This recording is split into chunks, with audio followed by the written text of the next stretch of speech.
Welcome to NFL Nexus, your spot for the deepest dives in football. Today, we're getting into something really fascinating, the Los Angeles Rams, and how they're basically living in two different timelines at once. I mean, think about it. On one hand, they are deep in the playoff mix, right now, with their eyes locked on a Super Bowl. But on the other hand, the front office is already playing 4D chess, making moves for the 2026 season and beyond. It is a crazy high-stakes balancing act, you know?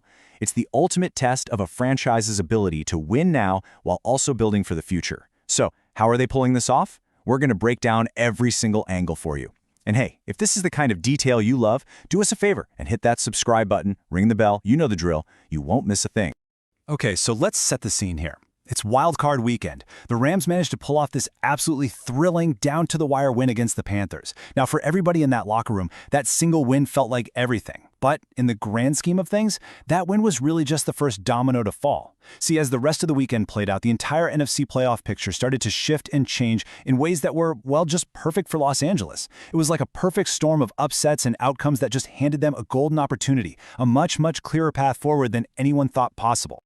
So, to really get our heads around this, we're going to break it all down into 4 parts. First up, we'll talk about that wild card windfall, how the other games basically created this dream scenario. Then we'll look at the path ahead, mapping out their new, much friendlier route to the NFC title game. After that, we're going to shift gears and look to the future with building for tomorrow and see how the front office is laying the groundwork for years to come.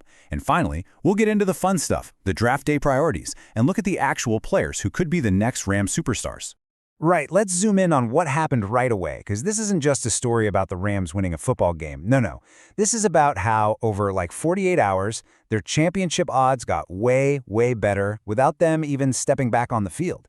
The results from the other NFC games just fell perfectly into place, almost like puzzle pieces, turning what looked like a treacherous mountain climb into a path that's, well, a whole lot more manageable. First things first, they had to handle their own business, right? And they did, with that tough 34-31 win in Carolina. That's the part they could control. But then came the part they couldn't control. All of a sudden, the entire Rams organization and its fan base became the biggest San Francisco 49ers fans on the planet for a few hours. Just think about that for a second, cheering for your biggest, most hated rival. Why? Because if the 49ers pulled off a massive upset over the defending champion Eagles, it would just blow the entire NFC bracket wide open. And what do you know? That is exactly what happened. That one game sent a shockwave through the conference and completely redrew the Rams map to the Super Bowl. So, with the Eagles, legit NFC Titan, suddenly knocked out of the tournament, the whole landscape just looks different. And that brings us to what's next, charting the path ahead. What does this new route to the NFC Championship game actually look like? Well, let's just say it's pretty much a best-case scenario. Honestly, this new path is a dream.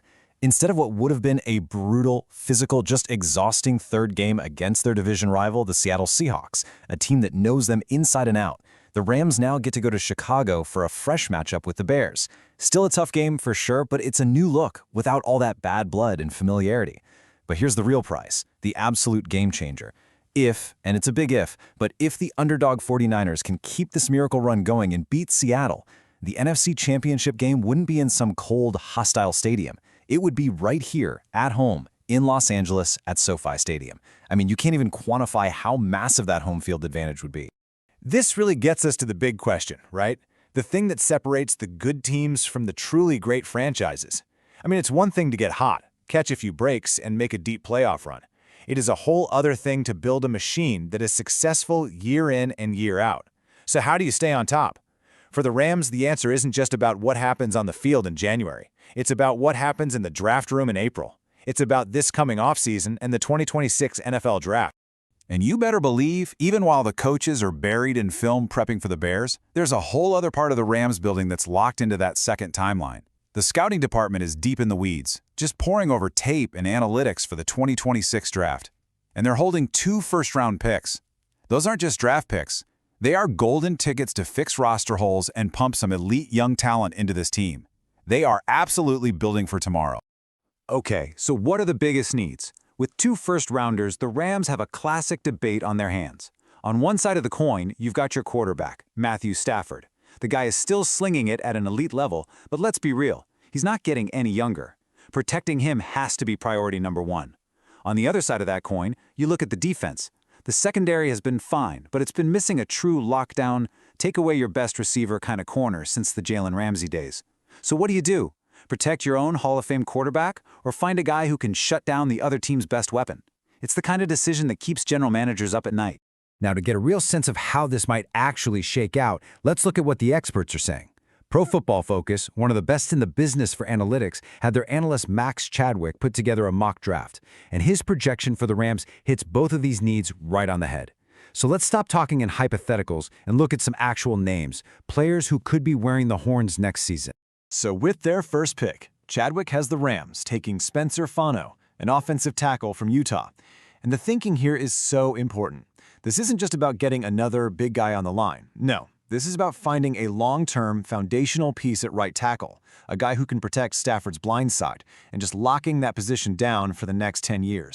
And when you look at Fano's profile, you can see why people are so excited. He's got the perfect size, 6'6", 302 pounds. But the number that really just leaps off the screen is that PFF grade, a 92.2 over 2 seasons. For anyone who follows PFF, you know that isn't just good, that is absolutely elite. That number tells you he has been consistently dominant against the best players in college football, and that's exactly what you want in a first-round tackle. And hey, if you need a reminder of why this is so important, just think back to that loss they had against the Falcons. That game was basically a blueprint on how to beat the Rams. Get pressure, get in Matthew Stafford's face, and make him uncomfortable. The whole offense just fell apart. A guy like Spencer Fano is drafted for one reason, to make sure that never happens again. He is the solution to that exact problem. Okay, so in this scenario, the quarterback is protected. Let's flip over to the defensive side of the ball. With their second first-round pick, Chadwick has the Rams plugging that other huge hole. They take Brandon Cisse, a cornerback. This pick is all about finding that missing piece, that guy who can just erase the other team's best receiver from the game plan, a luxury this team really hasn't had since Jalen Ramsey left town. Now, I want you to just stare at this number for a second. 47.4%. What is that? That was the completion percentage Brandon Cisse allowed last season on every pass thrown his way. Let me put that into perspective. When a quarterback decided to throw at him, it was basically a coin flip whether his guy would even catch the ball. That is the literal definition of a shutdown corner. That's a number that lets your defensive coordinator sleep at night. And he's not just a cover guy either.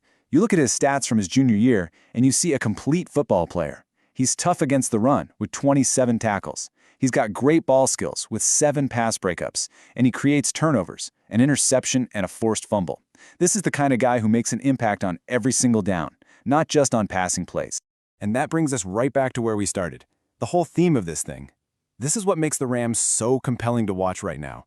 They are masterfully operating on these 2 parallel timelines.